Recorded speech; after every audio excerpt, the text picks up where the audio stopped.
Hi guys. In one of our past videos, we analyzed how quantum computers would affect Bitcoin. And we mainly looked at how specifically quantum computers would affect mining of Bitcoin. So today we're actually going to look at a slightly different aspect of quantum computers and Bitcoin, which is looking at the actual security aspect. Is your Bitcoin actually going to be safe in the presence of quantum computers? This is again based on an old paper that I did with Louis Tesla back in 2017. And Marek today is going to talk a little bit more about the security aspects. So please take it away.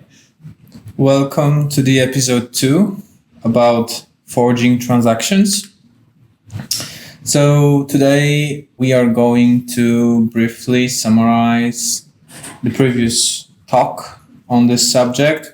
Then we are going to explain how the blockchain transactions work, then potential ways of forging those transactions, and at the end we will have a little discussion. So let's get it started. So previously we did explain consensus algorithms. In general, how the consensus works, how blocks are produced. From there, we derived the possibility of a 51% attack, and we identified that probably could be done using Grover's algorithm, but we concluded that it's highly unlikely that anyone would perform such attack. And today, we are going to take a different approach, which would consist of forging the actual transactions on the blockchain. So how do those transactions actually work? To understand it, you need to know a little bit about the digital signatures and how those transactions are actually stored on the blockchain, on the ledger. So let's get it started.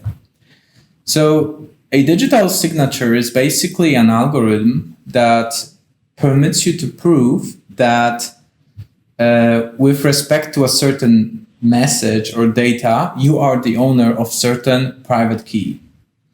And anyone who knows what's your public key derived from this private key is capable of verifying if the signature is really yours. So on this example on the screen, you can see a message, "Hello Bob." Alice will sign this message using her private key, and there will be like an extra data, which is the signature. And further, she will send it to Bob, and Bob is able to verify this data on the bottom right corner using her public key. And then Bob can be convinced if it was really Alice who signed the message or someone else. So let's show a little practical example. Let's imagine 3 participants. Each of them has a public key, which is publicly known. Everyone knows about it. A public key on the elliptic curve is basically 2 numbers because the finite field on which this elliptic curve has solutions has 2 coordinates. So let's imagine that the 3 participants, they all have some sort of public key. And also a private key that generates this public key. But the private keys are not widely known. Only everyone knows own private key only. And then there is a very common problem. So let's imagine Snowball on the right is waiting for a parcel delivery and is expecting a message from Snuffles regarding this delivery.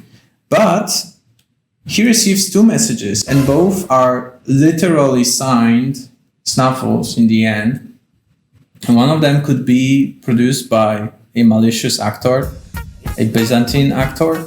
So Snowball is capable of executing the digital signature verification, and because he knows the public key of Snuffles, can know which signature was really produced by Snuffles. And if you want to know exactly how it works, how those points are calculated, what are the signatures, how to calculate and verify them, I highly recommend my tutorials on my website. Nice plug. Yeah. That's a free advertisement. So no, it's very good. Yes. Yeah. read it, enjoy it, and feel free to ask me questions. Roughly speaking, what are these diagrams? Roughly speaking, the green point is called a generator point. And all the points are the solutions to the elliptic curve equations. And you can apply group operations on those points, like add them together, multiply by a constant, and you will always get a different point in this field. On those diagrams, you see a field which is purposely small. I designed it in this way so that it could be visualized. So basically every point on this, depending, of course, what the group order you choose, those kind of things, but potentially every point could be a public key. And the arrows are the private keys. So everyone starts from the same generator point, but has a different generating number, a private key, which would eventually lead to some publicly known point, which is your public key. But nobody knows how many times you have to apply the tangent operations to end up there. So that's the basically visualization of the elliptic curve space over a small finite field with some public keys, generator point, and private keys. Mm-hmm. The transaction itself can be stored on the blockchain or any shared ledger of any form. And a block could potentially store multiple such transactions. This is actually the slide from the previous talk, just as a reminder. And the problem here is, how do those miners know if the transaction should be included on the chain or not? And this is where the digital signature becomes useful, because if we assume that actually every wallet or every output, being more technical, was a public key, if you sign a message like, oh, please transfer this amount of Bitcoin to this address, and the message itself is signed using the public key, which is the wallet, then there is really no doubt that the person who owns those outputs wants them to be transferred. And that's why digital signatures are so important in this whole blockchain paradigm, because it creates this trustless setup in which miners can just know which transactions are legit and which are not legit without actually knowing the person and interacting in real life. And how those transactions could be actually forged. First of all, you would need to forge the digital signature that requests transaction to be done. And this can be achieved using the Shor's algorithm. We also briefly discuss how much of a threat it is to the cryptography itself. So last time we introduced this 51% attack, which would consist of producing a large number of blocks using some sort of technical superiority. And that would allow you to, for example, create some kind of double spending attack or some other malicious activities. But if you can actually forge a digital signature, you don't really need to do all this, because all you need to do is just pick up someone else's money and pretend to be that person, forge the signature, and request spending it on something you want, or send it to yourself. And everyone would believe it. And actually, the first approach, the 51% attack, as we concluded last time, the quantum computers are helpful here, but not that much helpful. However, for forging signatures, actually quantum computers are very useful. And we will detail this a little bit here. So in order to forge a signature, you would need to solve this discrete logarithm problem. And for a classical computer, there's no known efficient algorithm to do that. That's why it's used in cryptography. But quantum computer can achieve that in polynomial number of steps very efficiently using the Shor's algorithm.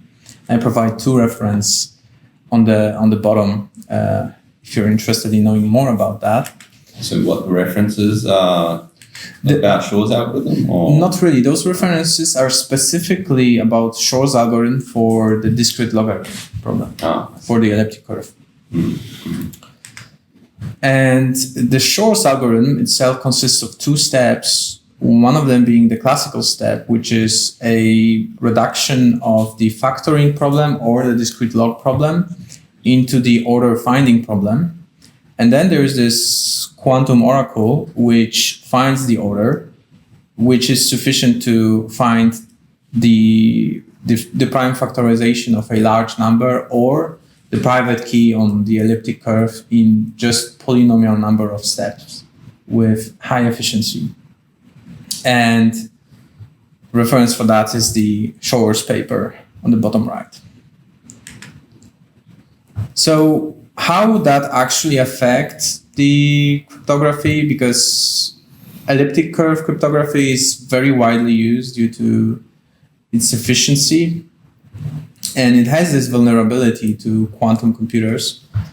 But actually, there exist other paradigms of cryptography with larger keys or maybe without as efficient algorithms as the elliptic curve cryptography. But those very often are actually quantum resistant. So because quantum computers are useful to solve many problems, but not all the problems. So there still will exist cryptography in the paradigm of reliable quantum computers. So for example, Sphinx Plus is one such proposal for quantum resistant cryptography, which could be used for same purpose. And there is also a few very interesting solutions for very advanced cryptographic operations widely used in blockchain.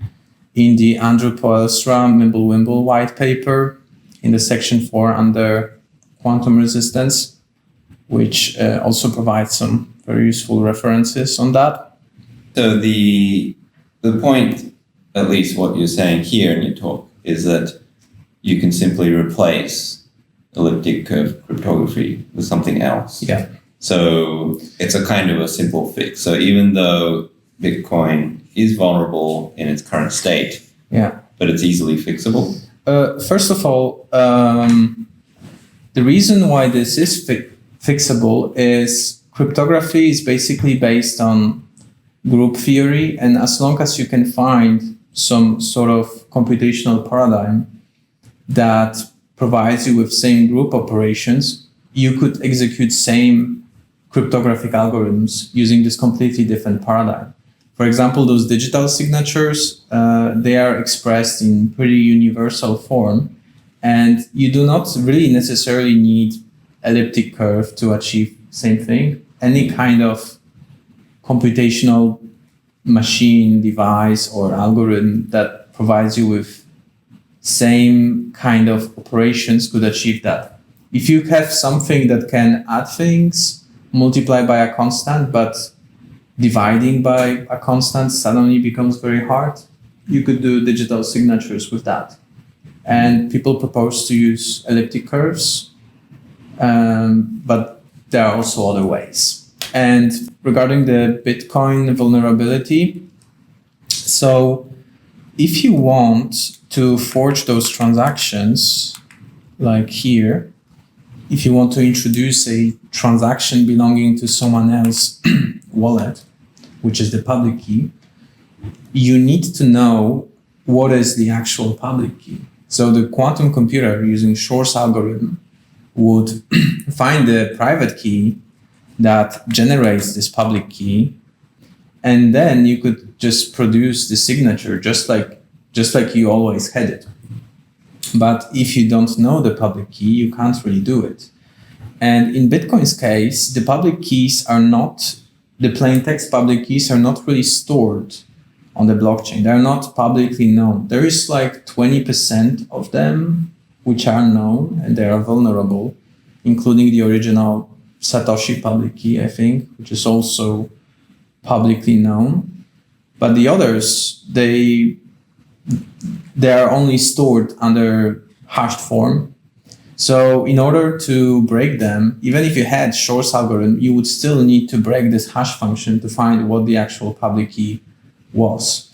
And that just as we discussed last time, is very difficult because quantum computers are not that good at this particular task.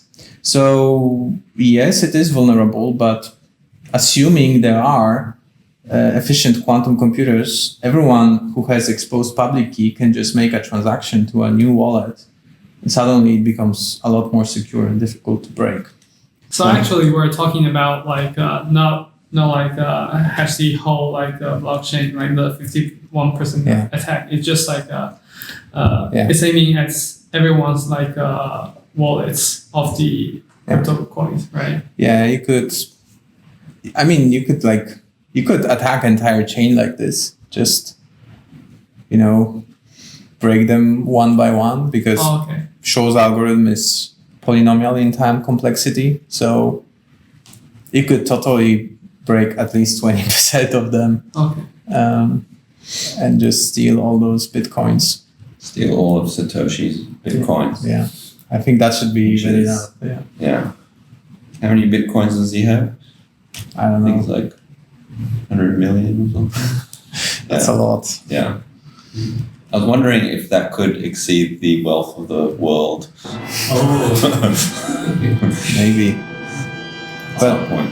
Yeah. King of the underground. As far as I'm concerned, there was no transaction from that address. Mm-hmm. So maybe it's not interested in spending them. The other thing was Lewis also wrote something about because the public key is only revealed like after a transaction. Yeah. And then there's again like a kind of a time limit in order for you to actually yes, because every 10 minutes in case of Bitcoin there's a new block produced. So that gives you very limited amount of time. If you just set up some sort of listener, you pretend you are one of those miners, you could just listen to new transactions appearing in the network, and those would have revealed the public key. So you could, if you can manage to break it within this timestamp before the output becomes spent, you could forge it and make a new transaction before the one revealed gets actually appended to the block. By providing some bigger reward or something like that, just to have this one prioritized. So perhaps we should sort of summarize in a way. So is it secure or not? Because, I mean, okay, so certainly the elliptic curve cryptography is susceptible. So, what you wrote here is that, it can be changed to be quantum safe, right? Yes. But then let's talk about just as it is now, considering the public keys are hashed. So apparently even then there's not really so much risk so long that you don't have one of those 20%. Yeah, it's absolutely secure, especially given the state of quantum computing at the moment.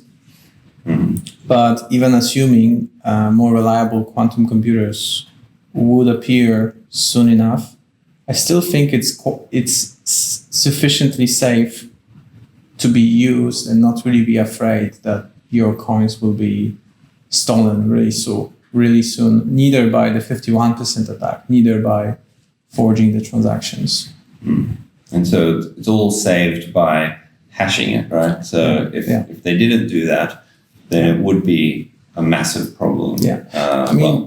Possibly there would have to be some sort of changes in the consensus algorithm just to fix those 10 minutes span.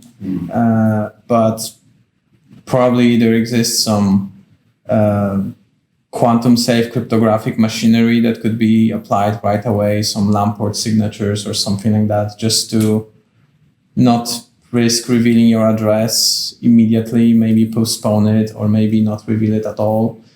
I'm not sure if there was such threat. There's enough smart people in the community interested in that to find a way to even minimize that risk. Previously, I said something like, if if it wasn't hashed, would be a major problem. But I think even then, we did some analysis of that, and just simply to run Shor's algorithm, I think already, I forget the number, but number of qubits and the number of gates and the gate speed that you have to execute it within is like, way off basically what we have now. So in that sense, so in multiple ways, it's really not really a threat. So just to rephrase that, assuming the current qubits would be scalable and reliable enough, even that wouldn't be sufficient to actually forge those transactions within the 10 minutes span when the addresses are revealed. Right. Yeah. And they would have to really increase the performance of those qubits to match that. And also, there could be another hack because theoretically, this time span between blocks could also be adjusted. So that could be another solution to this problem. Like there could be sort of a race between the qubit efficiency and the time between each block is produced. What's the largest number that has been factored by Shor's algorithm? Does anybody know? 15? I think they might have done 21. Oh, 21, okay. So there might have been an advancement of that, but it's still not going to be anywhere near the what you require to break this. Yeah. I'm thinking about so if quantum computers are reliable enough so that it can be, if such computers become available, quantum computers become available, and Shor algorithms can be run on it, and then I suppose by the same time, then quantum cryptography will also be mature enough, right? Yeah. And then we can replace these elliptical cryptography, quantum cryptography, which is even more unbreakable in some sense. Yes, absolutely. You could update the consensus algorithm, change the way signatures work. Yeah. People who would make a transaction to the forked chain would basically agree for the change. Those who don't believe in this change and they think it's not a threat could just stay on the previous one.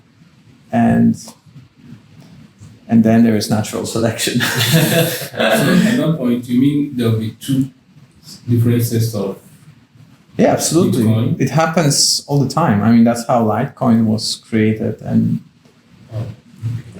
it's sort of democratic. It could just happen at any moment of time. But the difficult thing is actually convincing the community to follow that new chain and convincing miners to mine it, because real life resources are at stake. So if there's a real threat and a real solution, I believe people will just follow it, and that would happen really quickly. Somebody, so uses Shor's algorithm, figures out your private key, right, and then starts spending it, right? Yeah. Is there a possibility that they, do they know how much Bitcoin you actually have, or is it just a spending? Like, do they know the content of your wallet actually?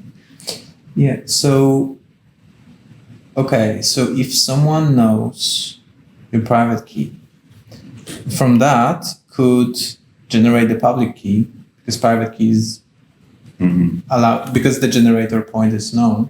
So from that could derive the public key again, and could hash it to find your address. Okay. And then could examine the chain to find the actual outputs that you own. So it's easy enough. But not necessarily easy in case of the Mimblewimble, the yellow third from the left, because the Mimblewimble amounts are actually not stored on the chain because they are under confidential transactions. It's still under threat of Shor's algorithm, but I'm not sure if the actual amounts could be derived in this way. That's more abstract, I think. I'm not entirely sure. Are we being sponsored by Wimble? No. But we're accepting sponsorship Well, from any of these recommendation. coins. I will ask. So if my transaction is forged by the quantum computer, Yeah. then is there any way that I can know that my transaction is forged? So the way those transactions work is they are basically sort of outputs. Every output is some amount of the cryptocurrency, for example, Bitcoin. Yeah. And if there exists a transaction in the chain that has your output as an input, and you did not authorize it, you did not sign it, then either someone has your private key, either it has been broken using a quantum computer. And there is a way to know it because you would just see it is in your wallet as your transaction. It could be detected by running your own node and just studying the blocks after the last known block. And once that happens, you cannot really recover those funds because a person who have stolen them, now they are under completely different public key, which you are no longer in possession. Okay. Thanks everybody for watching, and please don't forget to subscribe to the channel if you enjoyed this, and see you next time. Bye. And you will find a link to the previous episode in the description. Oh yes, very important. Yes. Bye. Bye.